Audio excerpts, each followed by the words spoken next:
Today, I'm on a mission to send 100 V points in under 2 hours. To make this even more difficult, I limited myself to progressively harder climbs as the challenge goes on, starting with V3 and ending with V6s. With 25 climbs on my list, even a single fall can be devastating to the overall challenge. My estimate is that 5 failed attempts would make the challenge impossible to complete in time. And with 5 V5s and 3 V6s on my list, I'll need to be climbing at my best, from the very first boulder to the last. Even if everything goes perfect up until those harder climbs, any one of the 8 harder boulders could shut down this challenge entirely, and I won't know until I'm too deep into it to reverse course. So why does this challenge actually matter? Well, I have always wanted to try sending 100 V points in a day, but I wasn't sure if I'd be able to get anywhere near that goal. Since this is my first time trying this, it's also a bit of guesswork to know how much to rest or not rest between climbs. My plan was to move quickly through the 3s and 4s to maximize the time I had on the hardest climbs towards the end of the session, while keeping an eye on my heart rate to gauge my level of recovery. Throughout the challenge, I'm logging my climbs and tracking my heart rate on my COROS watch, and I'll use that data to provide some metrics on the side of the screen. Despite how tempting it was to play it safe, I really wanted to put constraints on this challenge to push myself out of my comfort zone. Limiting the easy grades, varying the terrain, and applying time pressure all contributed to creating a session that pushed me to my limits both physically and mentally. The constraints mean that even my earliest climbs on the easiest boulders are meaningful. They're tethered to this big, barely conceivable goal that requires me to be moving mindfully at every moment of my session. I feel connected to my footwork and to my breathing. I feel just enough tension and presence. My mind is clear, or at least as clear as it can be while trying to film a video. As I went through boulder after boulder, I started feeling more and more connected to my passion for this sport. As I was flowing through the V3s, I realized that maybe I'd been approaching my climbing the wrong way lately. Most of my sessions contain a rushed warm-up followed by premature attempts on hard climbs. I just love trying challenging boulders near my limit, and I love getting on the wall again and again. Resting is definitely not my strong suit. At the 20-minute mark of my session, I finished the first 10 V3s, earning 30 V points without a single fall.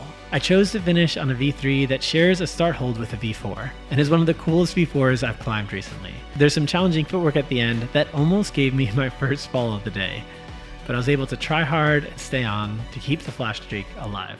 When I moved over into the V4s, I tried one that was honestly a bit harder than V4. This one probably belongs more in the V5 category, and I remember being up on the wall thinking, I just don't want to have my first fall yet. This was the first time of the day that I really remember feeling a sense of fatigue, and what got me through it were 2 habits that my climbing coach has taught me. The first is when you feel all these additional thoughts in your climbing, to really just ignore them, clear your mind, and focus on the climb itself.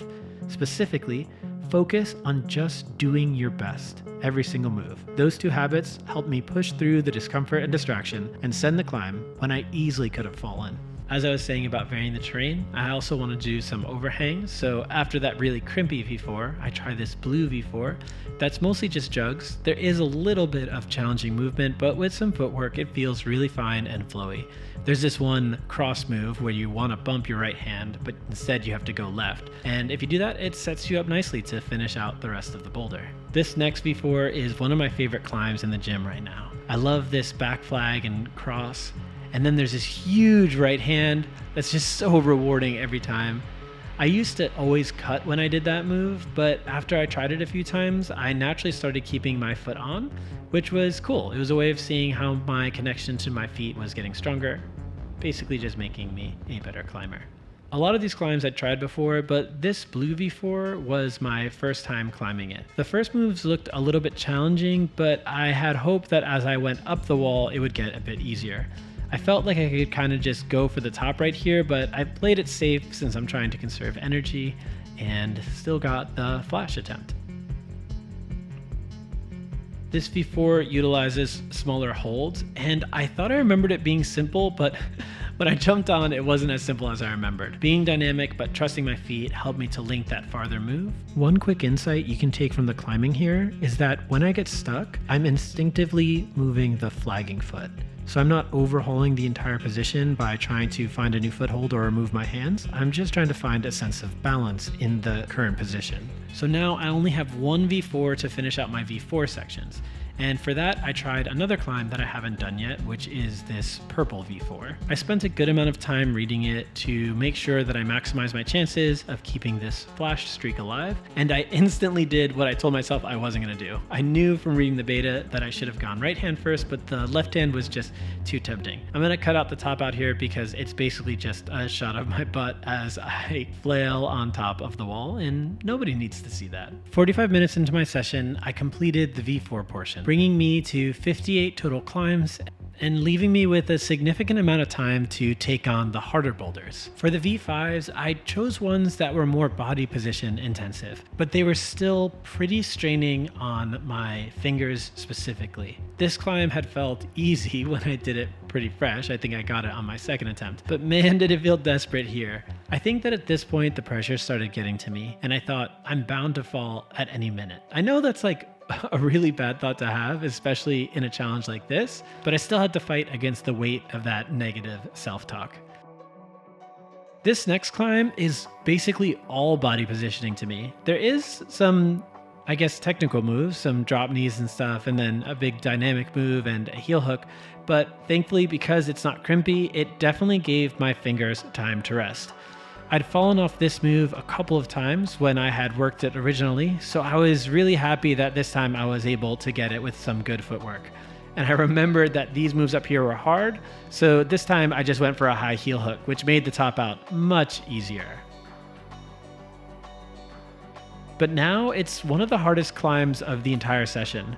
This V5 took me a few attempts. It's straightforward, but very outdoorsy. High foots, pinches, which are my weakness, and then ending on a sloper. I'm incredibly bad at slopers because I have a nagging TFCC injury that's just been with me since my early climbing days, but I still did what I could to fight through it and keep the flash streak alive. I made some readjustments to try and keep staying on the wall and going for that move. So I dropped my left hand down, found a better position for the right, brought up a high foot to go for the move that would finish the boulder, but unfortunately it wasn't enough. At this moment, I got kind of discouraged because I realized I could probably only have one more fall. So I moved on over to a V5 dyno to clear my mind and get some confidence back. And I debated not going back to that yellow climb because it could easily take me 3 or 4 attempts. But I decided to go with the challenge and just climb as well as I possibly could, focusing on all the moves, focusing on the footwork, and trying not to slow down too much and second guess myself. Second guessing is such a waste of time and energy. It's better to just have your plan from the bottom and go for it, whatever happens. So I brought my foot up and just went for it, and I caught the move. I was so happy at this moment. One of my friends said that he could hear me breathing from across the gym. I must have just been so focused. And with that, there's only one V5 left, and it's one that has this pretty cool dynamic move up to the right hand. At this point, we are 1 hour and 20 minutes into the session, which puts me in a great spot for trying the final 3 V3s. I've chosen 3 pretty different but pretty difficult ones, so each of them is going to be a bit of a Hail Mary. This first one was really crimp intensive. I actually flashed it when I first tried it, but what I forgot is that there's a pretty hard move up top. It's the move to this high right hand. So I set up for it and just tried to give it my best as I tried to remember what hand I had originally gone with.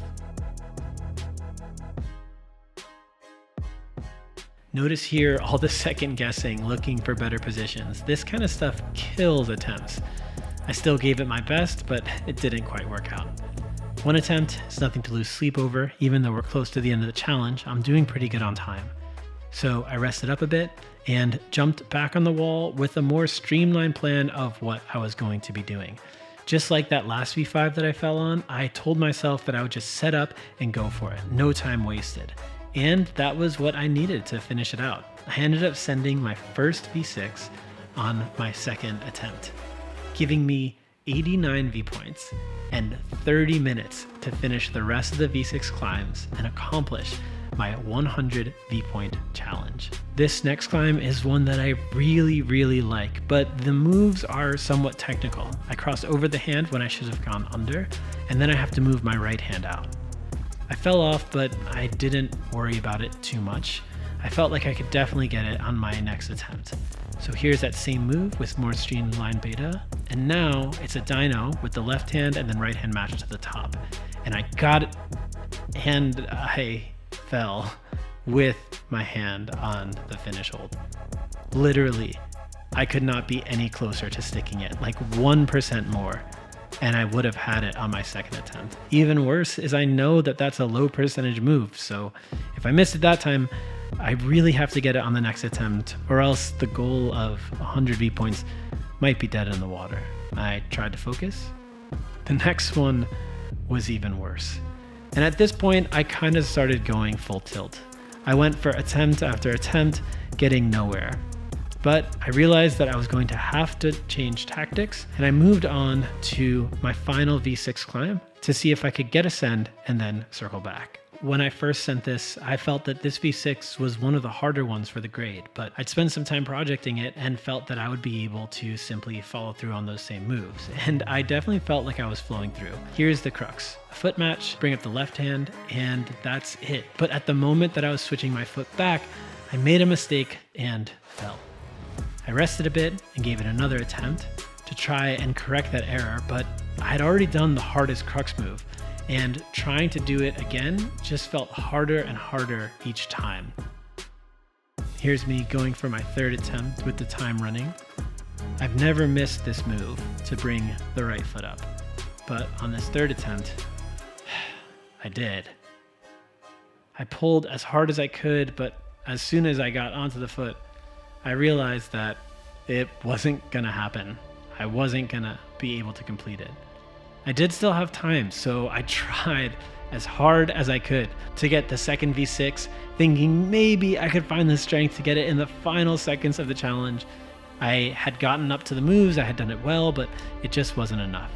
So for my own consolation prize, I decided right at the end of the time to send a few V3s to still hit the 100 points, but ultimately I'm calling the challenge a fail. But here's the cool thing, because like I said, it's a fractional progress. It's not really a fail, it's just not an A+.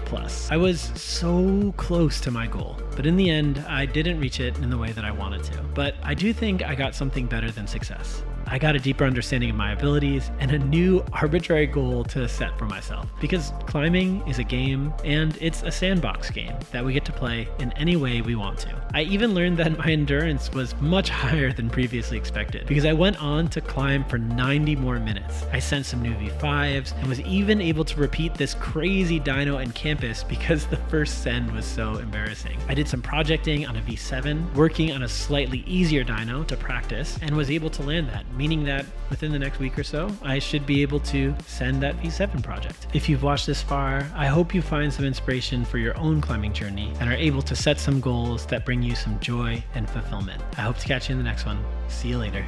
Bye.